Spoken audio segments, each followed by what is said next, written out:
AI পাওয়ার journalism আমাদের সবার জানতে হবে। এটা ছাড়া আমাদের কোনো মুক্তি নাই দুই অর্থে। একটা অর্থ হচ্ছে যে এটা আমাকে তো টুলসগুলো শিখাবে কিভাবে আমি আমার জার্নালিজমের আরও উৎকর্ষতা আনতে পারবো, আরও কুইক করতে পারবো। আর সেকেন্ড জিনিস হচ্ছে যে এটা আমাকে হেল্প করবে যে আমি কিভাবে ডিপ ফেক, এমন সব অনলাইনে, এমন সব সোশ্যাল মিডিয়াতে এমন জিনিস থাকে সেটা যে সত্য কি মিথ্যা, এটা কি এআই পাওয়ার্ড কিনা, এইটা জানার জন্য দুইটা জিনিসই আমার খুব ইম্পর্টেন্ট।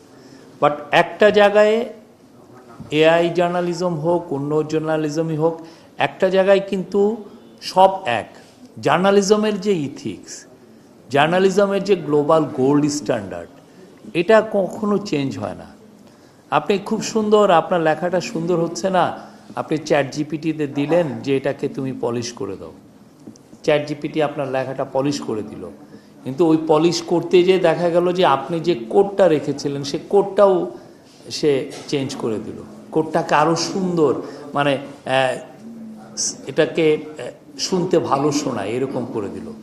তো এটা হচ্ছে ভয়ানক জিনিস। আপনি কোড হচ্ছে কোরআন, কোড হচ্ছে বাইবেল, কোড হচ্ছে গীতা, কোর্টের কোনো চেঞ্জ নাই, স্যাংটিটি অফ কোর্ট, এইখানে আপনার কোনো চেঞ্জ নাই। একটা শব্দ, একটা একজন লিডারকে আপনি কোট করছেন, সে অর্ধেক সেন্টেন্স বলে রেখে দিচ্ছে, আর বলেই নাই, ওই অর্ধেক সেন্টেন্সেই রাখতে হবে। সে ভুল সেন্টেন্স করছে কোর্টে, আপনার ভুল সেন্টেন্সই রাখতে হবে।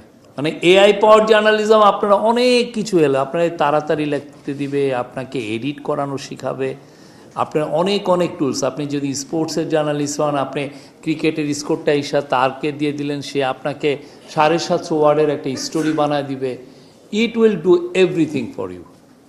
কিন্তু এই যে স্যাংটিটি অফ কোড, জার্নালিজমের যে গোল্ড স্ট্যান্ডার্ড, একটা ভালো ইন্ট্রো থাকবে, একটা যে কোডগুলো আপনি ইউজ করছেন সেগুলোতে ঠিক থাকবে, কোথাও যেন চেঞ্জ না হয়, এবং ব্যাকগ্রাউন্ড ইনফরমেশন, যে কনটেক্সটের উপরে একটা জার্নালিজম দাঁড়ায় আছে, সেই ব্যাকগ্রাউন্ড ইনফরমেশনে আপনি কতটা সত্যনিষ্ঠ, সেই জায়গাগুলো তো জার্নালিজমে, আপনি এই জার্নালিজমেতে আপনি শিখে আসছেন, সেই জায়গাগুলোকে কোনো কম্প্রোমাইজ নাই। ইভেন আপনি চ্যাট জিপিটি দেখলেন, দেখে আপনি একটা বিষয় লিখতেছেন, তাকে বললেন যে আমি এই বিষয়ে জানতে চাই, ক্যাম্বোডিয়া ইয়ের মধ্যে যুদ্ধ হচ্ছে, থাইল্যান্ডের মধ্যে, এটা একটা ব্যাকগ্রাউন্ড আমাদের দাও। এখন আপনি এসে আপনাকে একদম 10 পাতার একটা ব্যাকগ্রাউন্ড দিয়ে দিল। ওই 10 পাতার যে ব্যাকগ্রাউন্ড যে দিল, সে তো লার্জ ল্যাঙ্গুয়েজ মডেলে, সে এমন সব, ওইটা আপনার ওই যে জিনিসটা দিল, ওইটা যে কতটুকু সত্য, এটাকে ক্ল্যারিফাই করবে, এইটাকে ভেরিফাই করবে কে? আপনি চ্যাট জিপিটি দেখা, আপনি লেখা সমানে আপনার রিপোর্টটাকে স্বাস্থ্যবান করলেন, ছোট রিপোর্ট ছিল, আপনি দেখা একদম স্বাস্থ্যবান করলেন, কিন্তু এটা যে আপনি আনলেন, এইটা আপনার পড়ালেখাটা ঠিক আছে কিনা, আপনি যেই লেখাটা লিখছেন সেটা কতটা সত্যনিষ্ঠ, এটা পড়ার জন্য আপনার যেই পরিমাণ লিটারেচার আপনার পড়া লাগবে, চ্যাট জিপিটি যে সত্য বলতেছে সেইটাকে আপনি বুঝবেন কিভাবে? এইটাকে বলে হচ্ছে উইকিপিডিয়া ট্র্যাপ। উইকিপিডিয়া ট্র্যাপ জানেন তো?